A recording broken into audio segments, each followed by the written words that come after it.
Katika kipindi hichi cha awamu ya 6 tumejenga kilomita 94.9, karibu 95.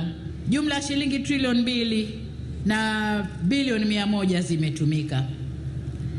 Tunapokwenda mbele, ujenzi wa awamu zote za mradi tunakwenda kuzisimamia na kuzimaliza. BRT Dar es Salaam tunakwenda kumaliza mabarabara yote. Na tutasimamia maamuzi yetu ya kushirikisha zaidi private sector. Tutakapomaliza mabarabara yote, ni fursa muhimu kwa sekta binafsi kupata kazi ya kubeba abiria na kurudisha. Tayari tumeshapata watoa huduma kwenye awamu ya kwanza, kampuni ya ENG yenye mabasi 177, na nadhani mmeanza kuona mabasi yakiingia kwenye njia zilizokamilika.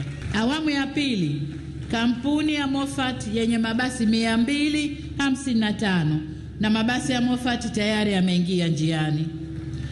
Kampuni ya YG Link yenye mabasi 166, nayo itakuja kuingia njia nyingine zikimalizika.